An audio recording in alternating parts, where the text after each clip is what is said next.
Today, we're diving into accounting information systems, as outlined in our ACC 500 course syllabus.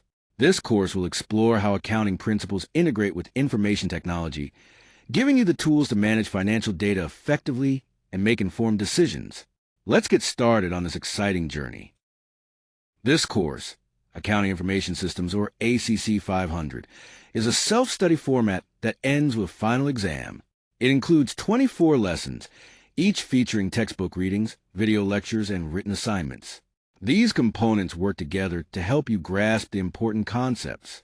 To succeed, make sure you thoroughly read all the assigned chapters and review the instructional materials to build a solid understanding and be well prepared for the exam. Throughout this course, you'll gain a solid understanding of several key areas. First, we'll dive into core systems like accounting information systems, transaction processing, databases, and data analytics. Then, we'll explore security and controls, focusing on internal controls, fraud prevention, and cybersecurity. You'll also learn about business processes, including enterprise systems, systems development, and how these support organizational decision-making. To successfully complete the course, you'll need to finish 4 written assignments and pass a comprehensive proctored final exam. This course, Accounting Information Systems, is designed for graduate students to deepen their understanding of how accounting information systems function within the broader accounting field. We will explore key areas such as software development, focusing on the entire life cycle of software creation and the impact of emerging technologies. Another major topic is controls and auditing, where we'll examine internal controls and the process of auditing information systems to ensure accuracy and security. Lastly, we will cover e-commerce and systems, looking at the interplay between hardware, software, and e-commerce, and how information systems support these elements in today's business environment. After completing this course, you have gained a clear understanding of 2 key areas. First, the role of accounting information systems, where you'll learn about their purpose and why they are essential in today's business environment. Second, you will dive into risk assessment, understanding what it means and how it impacts accounting responsibilities. These outcomes are designed to build a solid foundation for your knowledge and skills in accounting systems and risk management. On this slide, we focus on 2 crucial aspects of managing an accounting information system. First, we look at internal controls, which are standardized procedures and measures designed to ensure the accuracy and reliability of financial data. It's important to understand how to identify these controls and effectively apply them within the accounting system to safeguard assets and prevent errors or fraud. Second, we explore risk reduction through internal controls. Implementing the right controls helps minimize potential risks by creating checks and balances that protect the organization's resources and support compliance with regulations. Together, these concepts are fundamental to maintaining strong financial management and organizational integrity. Ethics plays a crucial role in decision-making, especially for accounting professionals who often face complex situations in organizations. Understanding this relationship is foundational because it guides us to make choices that are not only legally compliant, but also morally sound. When we prioritize ethical principles in our decisions, we build trust and uphold the integrity of our profession. This skill is essential for navigating the challenges we encounter in the workplace. Here are the required materials for this course. You'll need the textbook, Accounting Information Systems by Romney and Summers, the 15th edition, published by Pearson in New York. This book will be our main resource for understanding the concepts and practices throughout the class. This course includes a range of required readings, consisting of textbook chapters, articles chosen by the instructor, and video lectures that complement each module. It's essential that students complete all these readings and videos before working on and submitting the written assignments for each module. This preparation ensures a strong grasp of the material. Additionally, exams will cover all the content presented in these modules, so thorough engagement with the readings and videos is key to doing well overall. Now, let's talk about the assessment structure. Student performance will be evaluated through several components. First, there are 4 written assignments that need to be completed throughout the course. These assignments help reinforce your learning and understanding as you progress. Then, there is one final examination, which is comprehensive and excellently proctored to ensure fairness and integrity. This combination allows us to assess both your continuous work and your overall mastery of the material. This slide covers the final examination details. The exam is designed to assess both your knowledge and application of the key course concepts. Questions are randomly selected from a large test bank, which ensures comprehensive coverage while maintaining variation. So no two exams are exactly alike. You will have up to 3 hours to complete the test, which is proctored to maintain integrity. An approved proctor must be arranged through the Coopersmith Career Consulting process. This setup guarantees a fair and rigorous evaluation for everyone. The final exam for ACC 500 is worth 100 points and is designed to comprehensively test your knowledge. It consists of 3 parts. First, there are 40 multiple-choice questions that cover the core course content. Then, you will encounter 4 short-answer questions that require you to write detailed responses. Finally, there is 1 case study, accompanied by 10 multiple-choice questions, to assess your ability to apply concepts in a practical context. Make sure you are comfortable with all these formats to perform well on the exam. Each module is designed with a clear and consistent 4-part structure to help reinforce your learning. First, you'll have assigned readings that lay the foundation of the topic. Next, video lectures provide deeper insights and explanations. Then, written assignments give you a chance to apply what you've learned and reflect on the material. Finally, each module concludes with a quiz that tests your understanding and ensures you're ready to move on. This structured approach helps keep the learning process organized and effective. In this module, we'll start by clarifying the difference between data and information, focusing on what makes information truly useful and valuable. Then, we'll dive into organizational decisions, exploring what kinds of information companies need to make effective choices, and how central business processes play a role. Finally, we'll look at how an accounting information system adds value, influences corporate strategy, and contributes to a company's overall value chain. Understanding these concepts is fundamental to appreciating how AIS supports business success. In this module, we'll explore the data processing cycle and how it underpins transaction processing. We'll look at how transactions are input, stored, processed, and then output as valuable information that organizations can use. Then we'll examine ERP systems, which help businesses integrate these transaction processes across different departments, providing a unified and actionable view of information across the entire enterprise. This integration is crucial for efficient decision-making and operational control. In Module 3, we focus on 3 key systems documentation techniques that are essential for understanding, evaluating, and documenting information systems. First, we have business process diagrams, which help visualize and analyze business workflows clearly.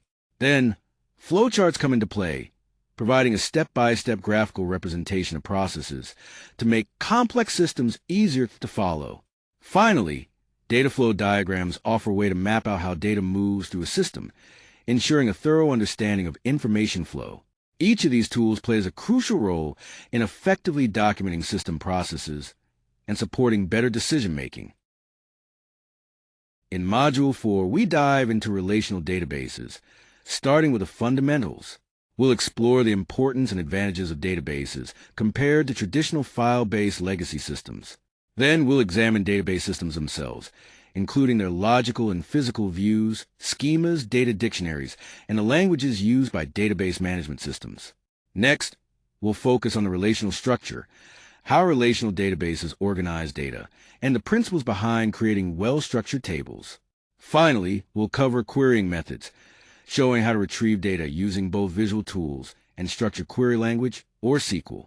This module provides a thorough understanding of core database concepts essential for working effectively with relational databases. In this module, we begin with an introduction to data analytics and accounting. We'll start by learning how to evaluate questions effectively using the SMART framework, which helps ensure our questions are specific, measurable, achievable, relevant, and time-bound.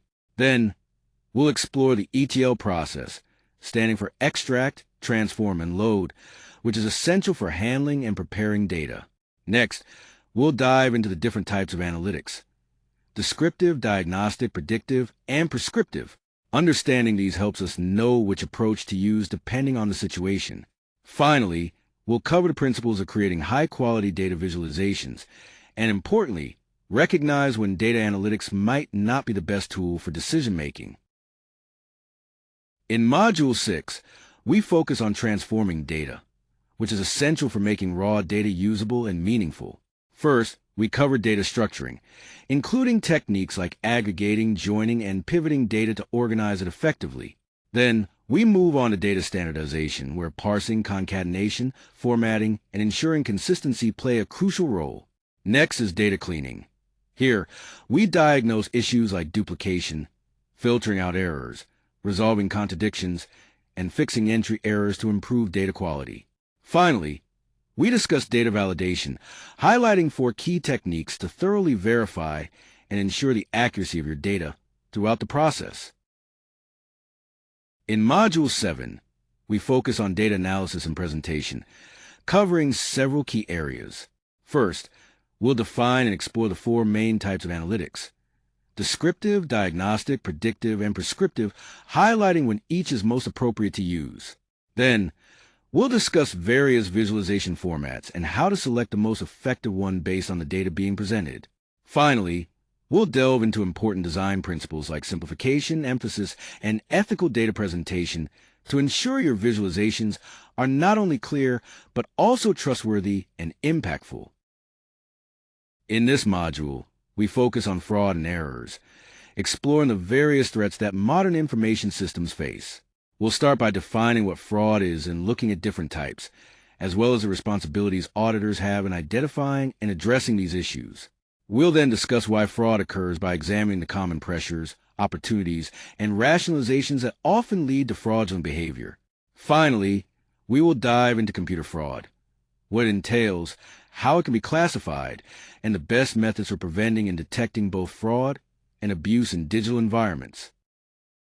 In this module, we're focusing on computer fraud and abuse techniques, specifically the various attack and abuse tactics employed by malicious actors.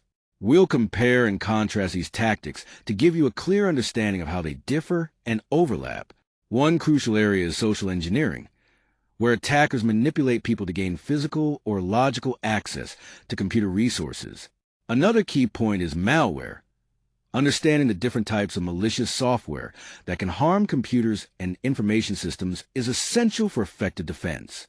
Together, these topics provide a comprehensive look at the threats and methods used to compromise security. In this module, we'll cover 4 key areas of control and accounting information systems.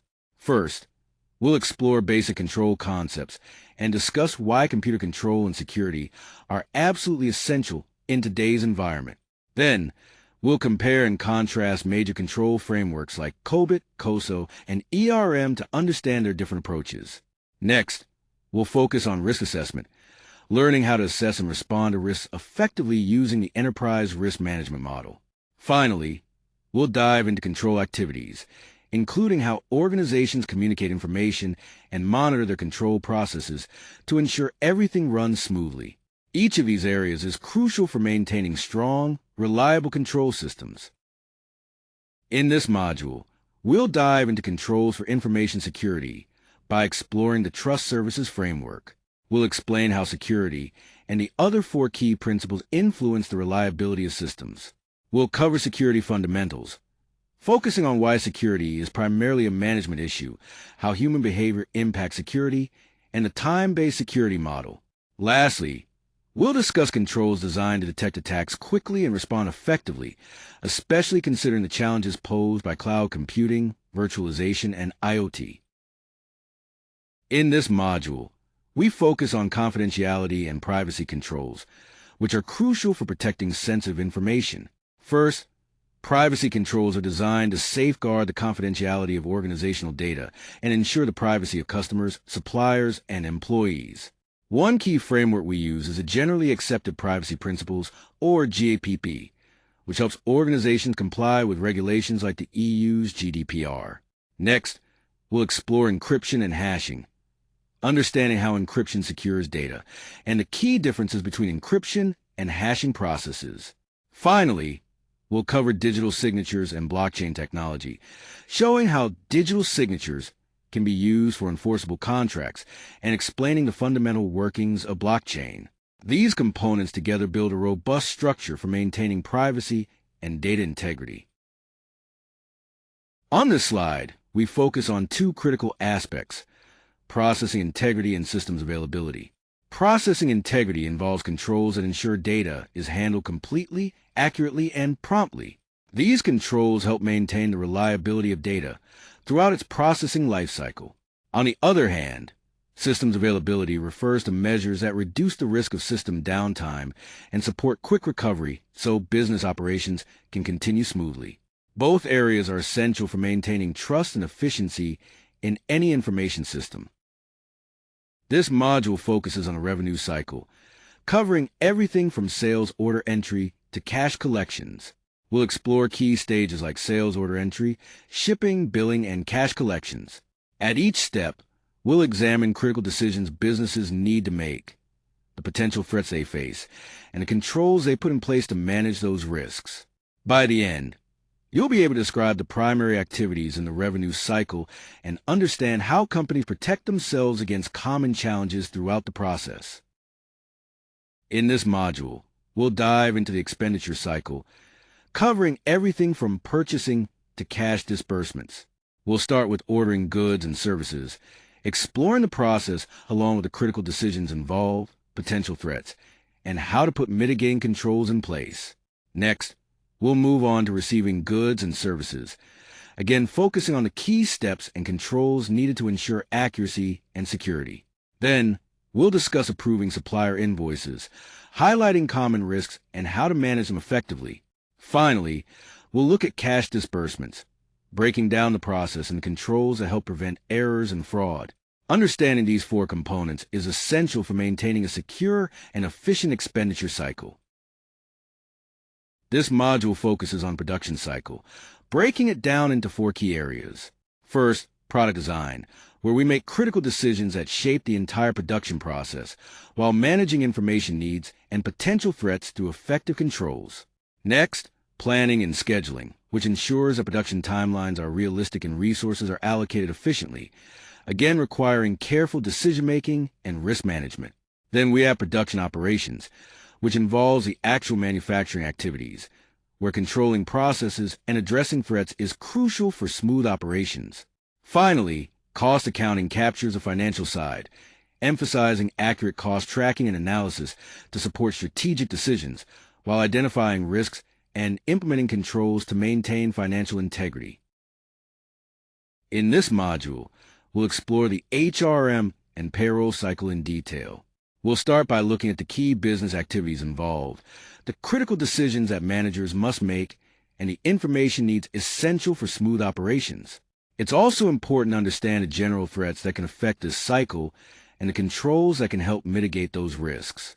Next, we'll dive into the payroll cycle specifically, discussing the activities it encompasses, the crucial decisions surrounding payroll processing, the data required, and the typical threats and controls associated with it. Finally, we'll examine outsourcing options for the HRM and payroll functions, weighing the pros and cons, so you can evaluate the best approach for different business situations. This comprehensive overview will give you a solid understanding of managing and safeguarding the HRM/payroll processes effectively. In this module, we'll cover four main areas of general ledger and reporting systems. First, we'll discuss the process for updating the general ledger, including potential threats and controls that help manage those risks. Next, we'll explore adjusting entries, their purpose and nature, and again, examine associated threats and controls. Then, we'll move on to preparing financial statements and highlight how XBRL technology can significantly improve both efficiency and effectiveness. Finally, we'll look at producing managerial reports, focusing on responsibility accounting and a balanced scorecard to provide meaningful insights for decision-making. Each section builds on the last to give a comprehensive understanding of how these systems support accurate and useful financial reporting. In this module, we'll focus on database design using the REA data model. We'll begin by discussing the essential steps involved in designing and implementing a database system, ensuring a solid foundation. Then, we'll explore entity relationship diagrams, which are crucial for visually representing data structures and their relationships. Moving on, we'll dive into the REA data model itself, understanding its content and purpose, and learn how to apply it effectively to design an accounting information system database. Finally, we'll examine how to read and interpret REA diagrams to uncover insights about business activities and organizational policies. This comprehensive approach will give you a clear understanding of database design tailored for accounting systems. In this module, we focus on implementing an REA model within a relational database. First, we integrate REA diagrams by combining separate diagrams from individual business cycles into one comprehensive, organization-wide REA diagram. Next, we build database tables to accurately represent the REA model in the database structure. Finally, we write queries leveraging the REA data model to efficiently retrieve information from the AIS relational database, ensuring the data supports decision-making and operational needs. In this module, we focus on special topics in REA modeling that go beyond the typical retail context.